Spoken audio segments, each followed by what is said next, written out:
I want to get into the construction game. I want you to show me everything you know about the construction business.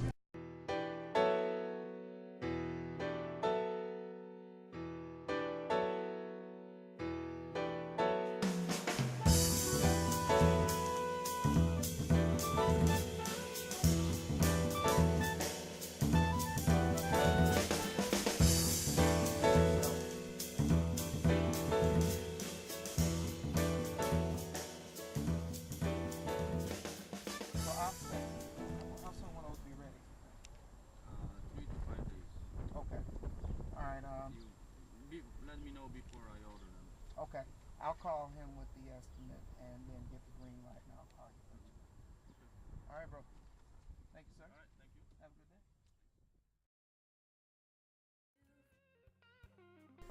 Unlike the house over on the west side that has the steel doors and with the skull sitting on the front porch, that's a full 203K. This is a streamlined 203K. So all right, so you got to remember this, Phil. So a streamlined 203K is a bank loan to purchase the house plus the money to fix the house, but the money to fix the house is under $35,000. And in that case, there's a whole different pre-qualification in terms of the appraiser and the FHA inspector. We won't get all into that. As it affects us as contractors, the difference is there are 2 draws on a streamline, a down payment and one at the end.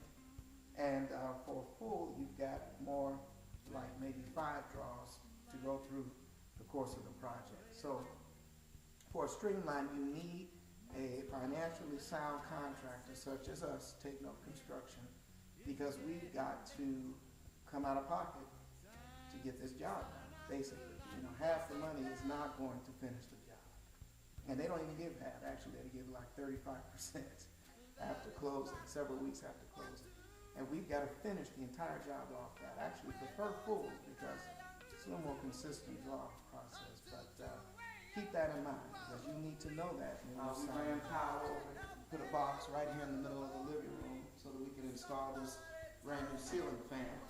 Of course, you see we cover everything so that it won't get damaged. Yeah, so it'll be new cabinetry, nice Formica countertop. Very nice conservative rehab over here. So we got hang doors. We already hung new fixture. Changed the carpeting and such, and new windows. So I would say we're probably about, maybe 70% over here, 60 to 70% done. This one will be finished. We'll have to revisit this one and show you later on, when we're wrapping it up.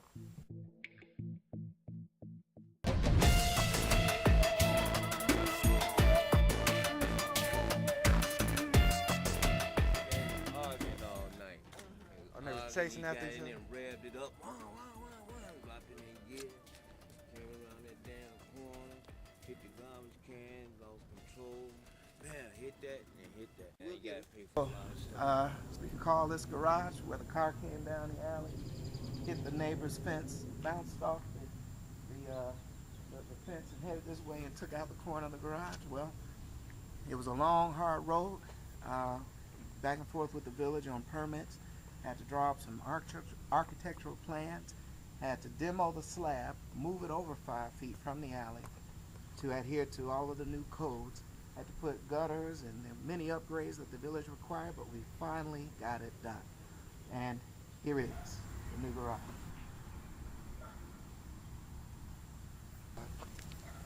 At that point, we came in and we framed up the garage, built the garage itself in only 2 days.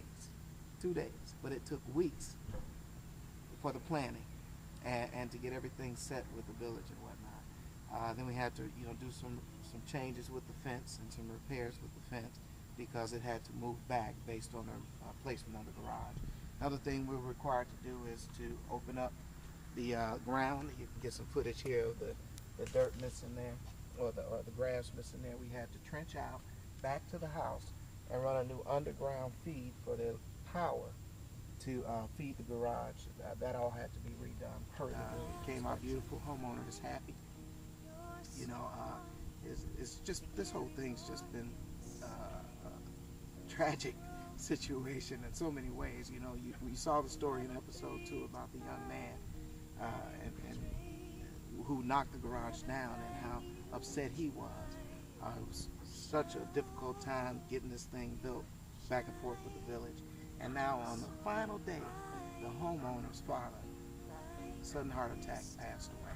So just now she's on her way to the funeral home when we met with her to sign the final paperwork. So we send our condolences out to her as well. You know, we're just trying to get people back home, get them situated. So Phil, we were recommended to a non-for-profit agency who runs a homeless shelter on the north side of Chicago.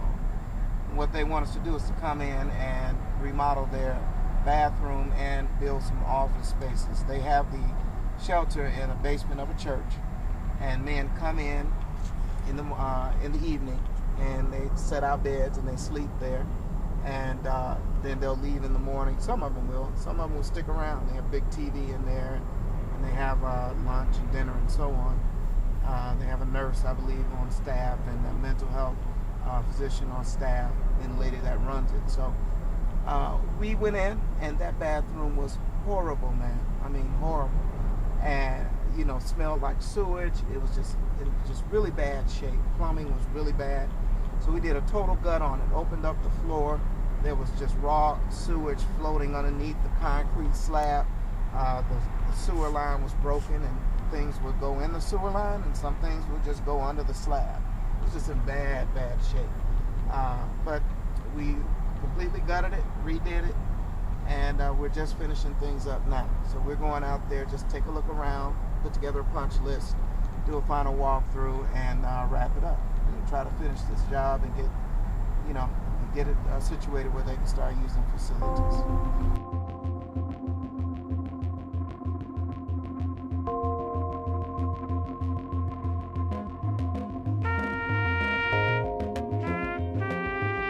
Shower area. And what we did was we added 4 new urinals, new stalls, new tile, new flooring. The plumbing was in real bad shape down below the floor. All these walls were redone, and lighting, everything in here, power-wise, plumbing-wise. So the guys, when they're here in the shelter, you know, now they have a decent bathroom to use. Beforehand, it was in bad shape, real bad shape.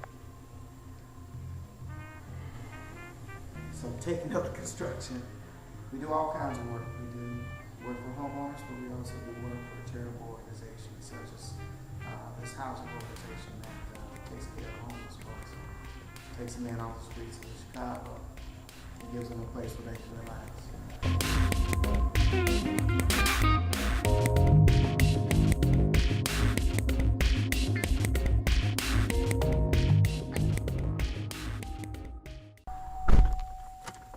So Phil, is that your first time at a homeless shelter in Chicago? What do you think?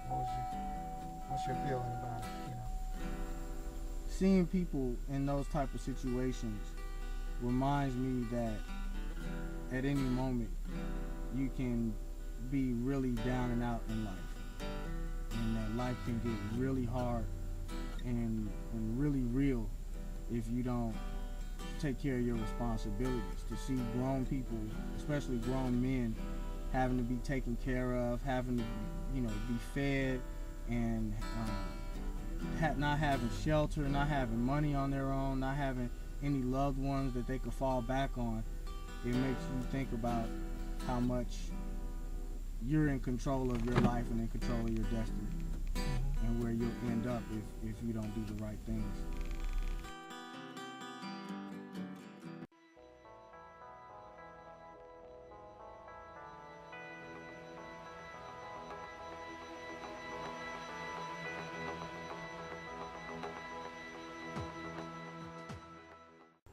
Philip is my apprentice, Roman, and we're filming everything we do, so he can remember it, because he's going to be running the company. Good luck.